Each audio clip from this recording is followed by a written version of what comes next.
नमः शिवाय। ओम गं गणपतये नमः।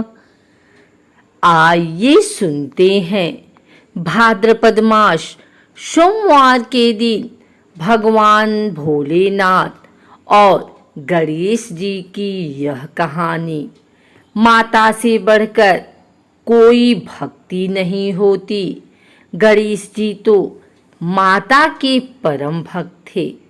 अपनी मातृभक्ति के कारण ही वह शंकर जी और उनके गणों से भी भिड़ गए। कथा आती है कि एक बार माता पार्वती को यह अनुभव हुआ कि उनको भी अपना गढ़ बनाना चाहिए। कई बार स्त्री जनित चीज़ों पर इसकी आवश्यकता पड़ती है। सखियों ने भी उनसे अनुरोध किया कि द्वार पर हमेशा शिव के गढ़ होते हैं, आपको अपने गढ़ नियुक्त करने चाहिए। इससे स्त्री के मान मर्यादा की भी रक्षा होगी।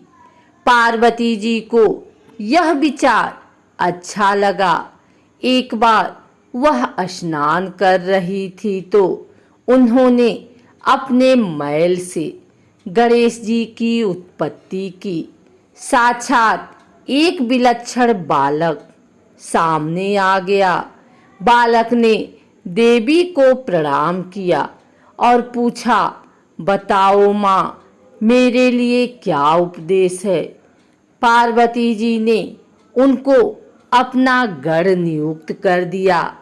देवी ने यह भी कहा कि कोई भी क्यों न आए, लेकिन मेरी अनुमति के बिना किसी को आने मत देना। गणेश जी तो मातृभक्त थे। वह दंड लेकर खड़े हो गए। शिव जी के गणों को भी उन्होंने रोक दिया। गण दौड़कर भगवान शंकर के पास पहुँचे और उनको पूरा वृतांत कह सुनाया। शंकर जी ने कहा, ऐसा नहीं हो सकता। कोई दूसरा कैसे गण नियुक्त हो सकता है। अवश्य तुमको भ्रम हो रहा होगा। शिव के गण फिर द्वार पर पहुँचे, लेकिन इस बार भी गणेश जी ने उनको अंदर जाने से रोक दिया। गणों ने कहा, तुम जानते नहीं हो कि हम शिव के गढ़ हैं।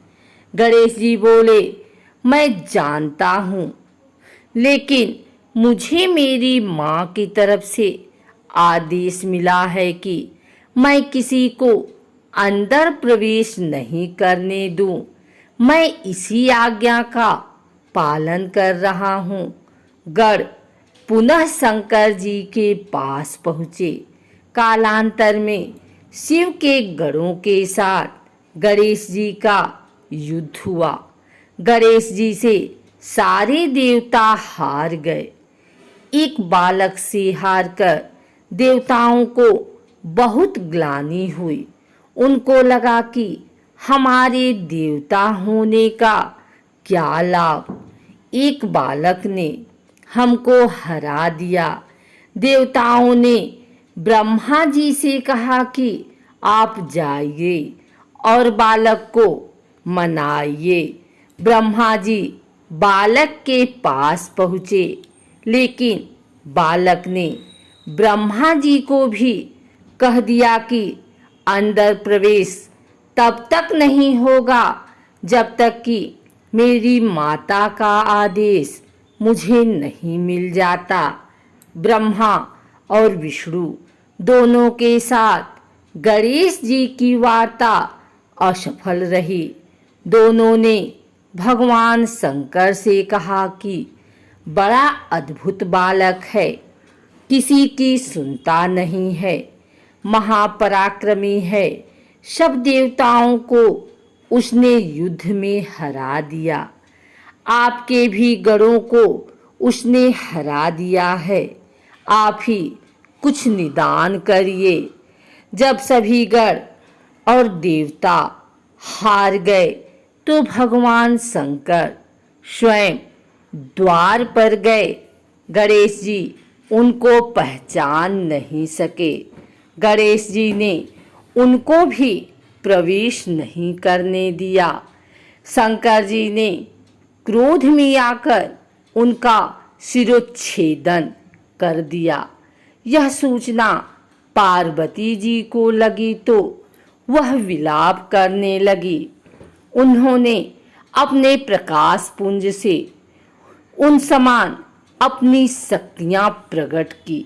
शक्तियां विध्वंस करती इससे पहले ही शंकर जी ने पार्वती जी को मना लिया।